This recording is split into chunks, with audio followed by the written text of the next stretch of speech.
ఓం నమః శివాయ శ్రీమాత్రే నమః. మిత్రులకి శ్రీభిలాషులకి అలాగే నేను ఇంతగా ఆదరిస్తున్న యూట్యూబ్ ప్రేక్షకులందరికీ కూడా పేరు పేరు ధన్యవాదాలు.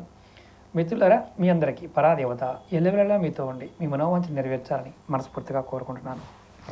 ఇది చాలా ఇంపార్టెంట్ వీడియో.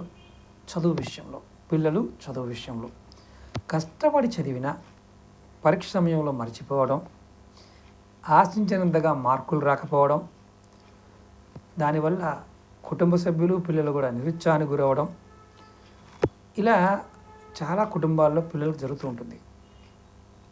ఇది ఎప్పుడు దాకా ఉంటుంది? డిగ్రీ కంప్లీట్ అయ్యే వరకు ఉంటుంది. అంటే ఇంజనీరింగ్లో కూడా జరుగుతూ ఉంటుంది. ఏం చేస్తే ఈ సమస్య నుంచి బయటపడదా తెలుసుకుందాం. అలాగే మీకు ఈ వీడియో నచ్చినట్లయితే లైక్ చేయండి, ఛానల్ని సబ్స్క్రైబ్ చేసుకోండి, పక్కనే ఉన్న గంట సింబల్ని యాక్టివేట్ చేసుకొని 10 మంది మిత్రులకి షేర్ చేయండి. అలాగే రెగ్యులర్గా నన్ను ఫాలో అవ్వాలనుకునేవారు మన వీడియో డిస్క్రిప్షన్లో ఫేస్బుక్ లింక్ ఇచ్చాను, అలాగే వాట్సాప్ గ్రూప్ లింక్ కూడా ఇచ్చాను. గ్రూప్ నిండిపోయింది, ఇంకో గ్రూప్లో జాయిన్ అవ్వచ్చు. అది కూడా నిండిపోతే ఇంకో గ్రూప్ క్రియేట్ చేస్తాను, దాంట్లో కూడా జాయిన్ అవ్వండి. కొత్త వీడియోలు చేసినప్పుడు దాంట్లో పోస్ట్ చేస్తూ ఉంటాను. ఇప్పుడు ఎవరైనా సరే ఇలా ఇబ్బంది పడుతున్నవారు, మీరు చదివేటప్పుడు తూర్పు ముఖంగా కానీ ఉత్తర ముఖంగా కానీ కూర్చోండి. అంటే మీ ముఖము తూర్పు వైపు ఉండాలి లేదా ఉత్తర దిశలో ఉండాలి. నేలపైన మీరు గ్రీన్ కలర్ క్లాత్ వేసి ఆసనంగా వేసుకొని దానిపైన కూర్చోండి. అలాగే చాలామందికి అనుమానాలు ఉంటాయి, గురువుగారు కుర్చీ పైన కూర్చుని చదవచ్చా? వీలైనంత వరకు కింద కూర్చుని చదవడానికి ప్రయత్నం చేయండి. కుర్చీ పైన కూర్చుని చదవవచ్చు, చదవకూడదని కాదు, కానీ దానివల్ల కూడా కొంత మతిమరుపు రావడానికి అవకాశం ఉంటుంది. ఆ కుర్చీలో అయినా సరే మీరు గ్రీన్ కలర్ టవల్ లాంటిది వేసుకొని కూర్చొని చదవండి. అలాగే మీరు పెన్ను వాడుతూ ఉంటారు కదా, పెన్ను, ఆ పెన్ను పాయింట్ ఆఫ్ వ్యూలో కూడా కొంచెం జాగ్రత్త తీసుకోవాలి. అంటే మీరు ఏదైతే పెన్ను మొదలు పెడతారో, అంటే రాయటం ఫస్ట్ మొదలు పెడతారో, ఆ పెన్ను కంటిన్యూగా మీ దగ్గర ఉంచుకోవడానికి ప్రయత్నం చేయండి.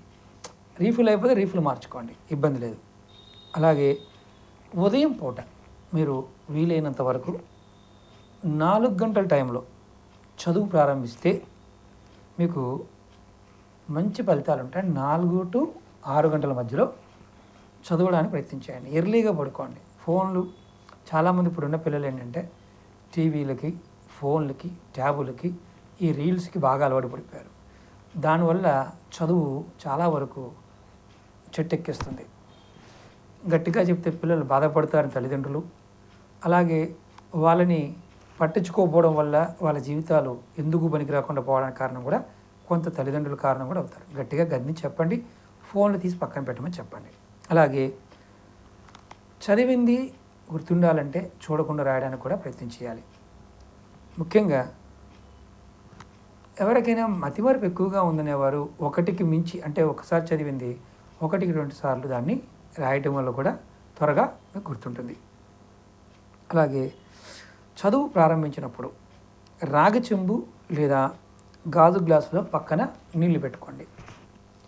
చదువు పూర్తయిన తర్వాత ఆ నీళ్ళని మీరు దేవతా ప్రసాదంగా, తీర్థంలాగా భావించి తీసుకోండి. పుస్తకం సరస్వతి, కలం బ్రహ్మ. అంటే పుస్తకం సరస్వతీదేవి అయితే పెన్ను బ్రహ్మదేవుడు, మీరు తాగే నీరు హయగ్రీవుడు. ఈ దీక్ష అంటే ఇలా రెగ్యులర్గా ఒక్కరోజు కూడా అవాంతరం రాకుండా మీరు చేయగలిగితే ఖచ్చితంగా మీకు మంచి మార్పులు కనిపిస్తాయి. చదువు ప్రారంభించినప్పుడు కానీ, మధ్యలో కానీ, చివరిలో కానీ కాళ్ళు, చేతులు, వేళ్ళు, అంటే చాలామంది ఇరుస్తుంటారు.